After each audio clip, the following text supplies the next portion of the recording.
Hi எல்லாத்துக்கும் வணக்கம். இன்றைக்கி கேரட் அல்வா ஈஸியாக எப்படி செய்கிறதுன்னு பார்க்கலாம். ரொம்ப ஈஸியான இன்க்ரீடியன்ட்ஸ்.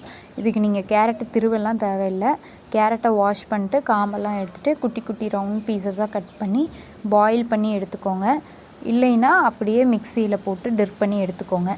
எடுத்துகிட்டு பேனில் ஆட் பண்ணிட்டு வேக வச்சு எடுத்திருந்தா நான் இப்போ பண்ணுற ஸ்டெப்பை இதுக்கு மேலே கண்டினியூ பண்ணிக்கலாம். இல்லை அப்படின்னா ஃபஸ்ட்டு கொஞ்சம் தண்ணி ஊற்றி நல்லா மூடி போட்டு வேக வச்சுட்டு அது இந்த கன்சிஸ்டன்சியில் வெந்ததுக்கு அப்புறம் இந்த ஸ்டெப்ஸை கண்டினியூ பண்ணிக்கலாம்.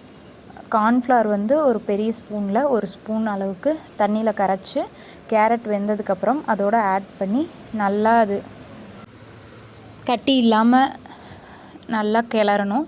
அதில் இருக்க பச்சை வாசனையெல்லாம் போய் இது மாதிரி ஸ்மூத்தாக வரும் உங்களுக்கு. அதுக்கப்புறம் சுகர், உங்களுக்கு எவ்வளோ இனிப்பு தேவையோ அவ்வளோ சுகர் ஆட் பண்ணி நல்லா மிக்ஸ் பண்ணிவிட்டு லைட்டாக ஏலக்காய் தூளும் ஒரு அரை ஸ்பூன் கீயும் ஆட் பண்ணிங்கன்னா போதும். ரொம்ப டேஸ்டியான ஒரு கேரட் அல்வா நல்லா ரெடி ஆயிரும். ஆனால் இது சர்க்கரை போட்டதுக்கப்புறம் மறுபடியும் தண்ணி விடும்.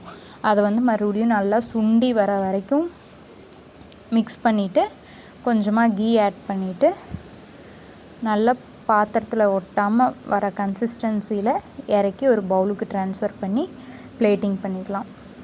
ரொம்ப டேஸ்டியான கேரட் அல்வா, ஈஸியான மெத்தட். நீங்கள் கிரைண்ட் பண்ணி போட்டு பால் ஊற்றி பண்ணுறீங்க அப்படின்னா ரொம்ப நேரம் கிண்டணும். அதுக்கு ஈக்குவலான டேஸ்ட் இதுவும் இருக்கும். உங்களுக்கு ஹை சுகர் வேண்டாம், கேரட்டில் இருக்க சுகரே போதுன்னா மினிமலாக சுகர் ஆட் பண்ணிக்கலாம். ரொம்ப டேஸ்டியான ஒரு 5 மினிட்ஸில் செட் ஆயிரும் நல்லா. அதுக்கப்புறம் நீங்கள் டெக்கரேஷனுக்கு பாதாம் பிஸ்தா இருந்தால் அதை ஃபைன் சாப்பாக கட் பண்ணி டெக்கரேஷனுக்கு போட்டுக்கலாம். பிளேட்டிங் பண்ணி டேஸ்ட் பண்ணால் ரொம்ப அருமையான ஈஸியான கேரட் ஹல்வா ரெடி. நீங்கள் கிரைண்ட் பண்ணி போட்டு செஞ்சிட்ருக்கிறதுக்கு பதிலாக ஒரு 5 மினிட்ஸ் ரெசிபி இது.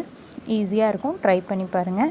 ட்ரை பண்ணி பார்த்துட்டு எப்படி இருக்குன்னு கண்டிப்பாக கமெண்ட்டில் சொல்லுங்கள். லைக் பண்ணிடுங்க, சேனலை சப்ஸ்கிரைப் பண்ணிடுங்க.